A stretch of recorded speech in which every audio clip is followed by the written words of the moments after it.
માધાપર ખાતે કેન્દ્રીય મંત્રીની ઉપસ્થિતિમાં શક્તિ ચરિત્ર અને માતૃશક્તિ નામના બે પુસ્તકોનું વિમોચન કરાયું. સ્ટોરી રિપોર્ટ બાય કિરણ ગોરી ભુજ. જી 25 ફેબ્રુઆરી 2026ની સાંજે જે કાર્યક્રમ રાખવામાં આવેલો હતો એ સાહિત્ય સંવાદ એ વિષય ઉપર ગુજરાત સાહિત્ય અકાદમી અને જનકબા સેવા સંસ્થાનના સંયુક્ત તત્વાધાનમાં રાખેલો હતો આ કાર્યક્રમમાં વિશેષ ઉપસ્થિતિ સૌભાગ્યથી ભારત દેશના ખાદ્ય અને પુરવઠા મંત્રી માન્ય શ્રી નીમુબહેન બાંભણિયા, જેઓ ભાવનગરથી સંસદ સભ્ય તરીકે ચૂંટાયેલા છે, એ ઉપસ્થિત રહ્યા હતા. સાથે સાથે રાષ્ટ્રીય અનુસૂચિત જાતિ આયોગના અધ્યક્ષ માન્ય કિશોરભાઈ મકવાણા, જે મારા મોટા ભાઈ છે, એ આ સાથે વિનોદભાઈ ચાવડા, આપણા સંસદ સભ્ય શ્રી, વિશેષ અતિથિ તરીકે ભારતીય જનતા પાર્ટી કચ્છ મહિલા મોરચાના અધ્યક્ષા અને પૂર્વ જિલ્લા પંચાયતના અધ્યક્ષ પારુલબેન કારા, અને અતિથિ વિશેષમાં બીજા અતિથિ હતા શ્રીમતી દેવાઈબેન કાનગડ, જેઓ નગાવલાડિયા ગ્રામ પંચાયતના સરપંચ છે. અને આ સાથે અનેક નામી અનામી લોકો ઉપસ્થિત રહ્યા હતા. વલમજી મામા વિશેષ, જેઓ સરહદ ડેરીના ચેરમેન છે, એ પણ આમાં ઉપસ્થિત રહ્યા હતા. અચ્છા, આ શબ્દ સંવાદ, સાહિત્ય સંવાદની અંદર વિશેષ તો બે મુખ્ય વિષયો હતા, અને બંને વિષયો આમ એક જ વિષય હતો, શક્તિના કેન્દ્રમાં હતો. શક્તિ એટલે માતૃશક્તિ.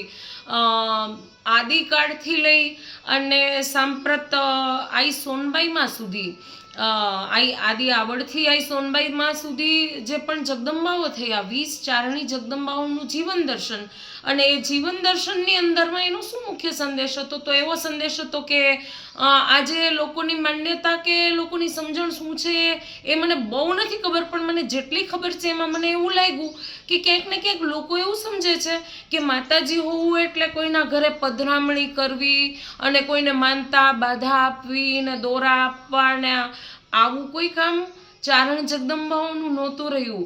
જનકલ્યાણ, રાજ્ય કલ્યાણ, રાષ્ટ્ર કલ્યાણ એ એના જીવનના મુખ્ય ઉદ્દેશ્ય હતા. અને બીજું જે પુસ્તક હતું સ્વામી વિવેકાનંદની દ્રષ્ટિએ માતૃશક્તિ ચિંતન, તો આ પુસ્તકમાં તો સ્વામીજી જે રીતે માતૃશક્તિના વિષયમાં ક્યાંક એમણે પ્રવચનો આપ્યા છે, ક્યાંક પત્રો દ્વારા એમણે માતૃશક્તિ સાથે ચર્ચા કરી છે, ક્યાંક લેખ લખેલા છે, ક્યાંક પત્રકાર સંવાદ થયા છે. તો એની અંદર એ માતૃશક્તિના વિષયમાં શું શું વિચારે છે, તો મહત્વની વાત સ્વામીજીની પણ એ જ હતી કે કોઈ પણ દેશની માતૃશક્તિ છે એને વંદન છે, પણ એમને ભારતની સ્ત્રીઓનું ભોળપણ છે, એ પોતાના શીલ અને ચારિત્ર્યના ભોગે એ વધારે સ્ત્રી હોશિયાર બને. પણ જો શીલ અને ચારિત્ર્ય છે એ એક બાજુ મુક્તિ હોય તો એમને એમના દેશની ભોળી સ્ત્રીઓ વધારે પસંદ હતી, કારણ કે ભારતની સ્ત્રીના લક્ષ્ય અને આદર્શ છે એ સીતા, ગાર્ગી કે અહલ્યા હોવા જોઈએ.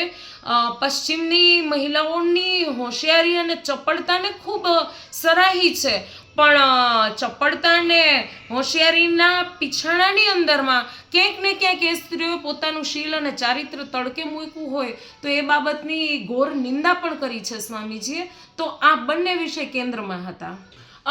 આમ તો હું એવું માનું છું કે જ્યારે પુસ્તક વંચાય છે પછી બહુ ઓછું એવું બને કે આચરણ ન થાય.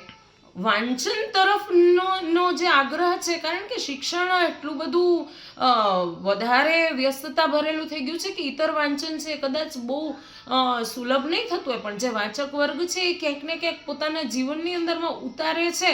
પણ હા, યુવાનોના આદર્શો બદલાયા છે, એના કારણે આપણને એવું લાગે છે કે પુસ્તકનું જે ચિંતન છે એ એના પ્રમાણે એ અનુસરતા નથી. વાસ્તવમાં એવું છે કે યુવાનોના આદર્શો બદલાયા છે ને એ આદર્શ પ્રકારનું વાંચન કરતા હોય છે, જેના કારણે આપણને અનુકરણીય જે હોવું જોઈએ એ નથી લાગતું. ગુજરાત સાહિત્ય અકાદમી અને જનકબા સેવા ટ્રસ્ટના સંયુક્ત ઉપક્રમે આજે બે પુસ્તકોનું વિમોચન થવાનું છે.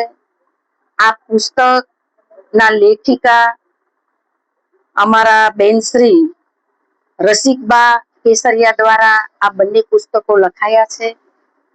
શક્તિ ચરિત્ર જે ચારણ જગદંબાઓનું જીવન દર્શન નું પુસ્તક છે, અને બીજું પુસ્તક માતૃશક્તિ સ્વામી વિવેકાનંદની નજરે. આ બંને પુસ્તકોનું આજે અહીંયા વિમોચન થવાનું છે. આ પુસ્તક વિમોચનમાં અમારી સાથે અમારા ચેરમેન શ્રી કિશોરભાઈ મકવાણા, અમારા સાંસદ વિનોદભાઈ અને અન્ય મહાનુભાવો આ પુસ્તકના વિમોચનમાં હાજરી આપવાના છે.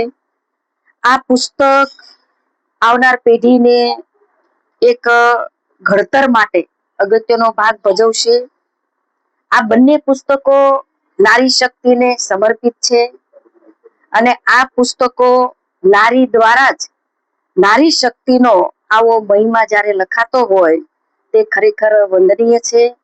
હું રસિકબા કેસરિયાને ખૂબ ખૂબ હૃદયથી અભિનંદન આપું છું કે નારીની માન સન્માન માટેનું અને નારી સશક્તિ માટેના જ્યારે બેન પુસ્તકો લખી રહ્યા છે એ ખૂબ ગૌરવ અને પ્રશંસનીય છે.